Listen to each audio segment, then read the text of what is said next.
আজকের এই প্রোগ্রামের সম্মানিত বিশেষ অতিথি বাংলাদেশ জামাত ইসলামী কুমিল্লা জেলা দক্ষিণ শাখার সুরাবাং কর্ম পরিষদ সদস্য নাঙ্গলকোট উপজেলার সংগ্রামী আমির জনাবে মাওলানা জামাল উদ্দিন, সম্মানিত বর্ষবাসী, আসসালামু আলাইকুম ওয়া রাহমাতুল্লাহ।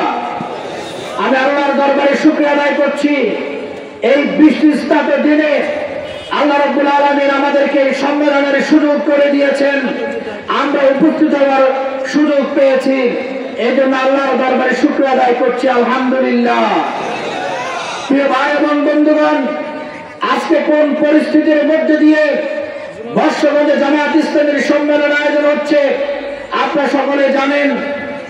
একটি সম্মেলন, একটি মিছিল, সেমিনার, সিম্পোজিয়াম, জনগণের অধিকার আদায়ে, দাবি আদায়ে বিক্ষোভ কর্মসূচি, এটি একটি সাংবিধানিক অধিকার, রাজনৈতিক অধিকার।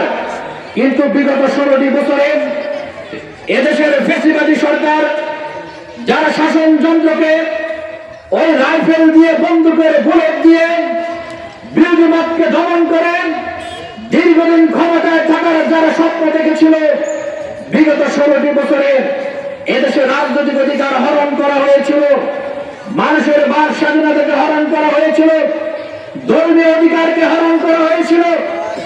বিভিন্ন অফিস তালাবদ্ধ করে রেখে রাজনৈতিক নেতৃবৃন্দকে গ্রেপ্তার করে জেল, জুলুম, নির্যাতনের শিকার বানিয়ে জামাত ইসলামী সহ বিরোধী রাজনৈতিক নেতৃবৃন্দকে এই দেশের রাজনীতি থেকে উৎখাত করে এক নায়কতন্ত্র কায়েম করার চেষ্টা তারা করেছিল। তারই অংশ হিসেবে জামাত ইসলামের শীর্ষ নেতৃবৃন্দকে ফাঁসির কাষ্ঠে ঝুলিয়ে হত্যা করার পাশাপাশি এই দেশে গুম, খুন, আইনাগর সৃষ্টি করে চাষের রাজত্ব কায়েম করে বিরোধী রাজনৈতিক দলকে, নেতৃবৃন্দকে ভড়কে দিয়ে তারা 2041 সাল পর্যন্ত ক্ষমতায় থাকার স্বপ্ন দেখেছিল। তার অংশ হিসেবে এই দেশ থেকে ইসলামী রাজনীতিকে নিচ্ছিন্ন করার লক্ষ্যে গত বছরের 1 আগস্ট এদেশের সবচেয়ে দেশপ্রেমিক রাজনৈতিক সংগঠন জামাত ইসলামী এবং তৌহিদি জনতা হৃদয়ের স্পন্দন ইসলামের ছাত্র শিবিরকে তারা নিষিদ্ধ করেছিল। তারা ভেবেছিল এদেশের ইসলামের প্রধান শক্তি জামাত ইসলামীকে যদি নিষিদ্ধ করে দেওয়া যায় তাহলে এই দেশ থেকে ইসলামী রাজনীতিকে উৎখাত করা যাবে।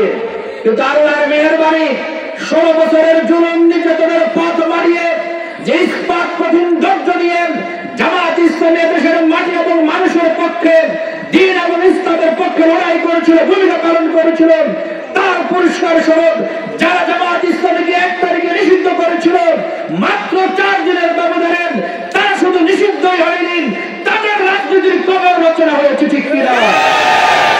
সম্মানিত ভাই এবং বন্ধুগণ, এই অবস্থা থেকে জামাত ইসলামী সহ সকল রাজনৈতিক দলের নেতৃবৃন্দকে শিক্ষা গ্রহণ করতে হবে। রাজনীতি নিজের আখের গোছানোর জন্য নয়, রাজনীতিতে নিজেকে ক্ষমতা সম্পন্ন করে এক নায়কতন্ত্র কায়েমের জন্য নয়, রাজনীতি হবে মানুষের সেবার জন্য। আপনি হয়তো র্যাব দিয়ে, পুলিশ দিয়ে, বিজিবি দিয়ে, সেনাবাহিনী দিয়ে ওই ভারতের মদত পুষ্ট হয়ে হয়তো কিছুদিন ক্ষমতায় আঁকড়ে থাকবেন, কিন্তু জনগণের ভালোবাসা আপনি কখনো পেতে পারেন না, ঠিক কিনা? যদি জনগণের ভালোবাসা থাকতো, জনগণের অধিকার আদায়ে যদি আপনি ভূমিকা পালন করতেন, যদি নিজের জন্য রাজনীতি না করে জনগণের জন্য রাজনীতি করতেন, তাহলে বিরোধী পক্ষের আন্দোলনের মুখে আপনার হয়তো পতন হতো, কিন্তু দেশ থেকে আপনাকে পালিয়ে যাওয়া লাগতো না, ঠিক কিনা? এজন্য এদেশের যত রাজনৈতিক দল আছে, আগামী দিনে যারা রাজনীতি করবেন প্রত্যেককে শিক্ষা গ্রহণ করতে হবে।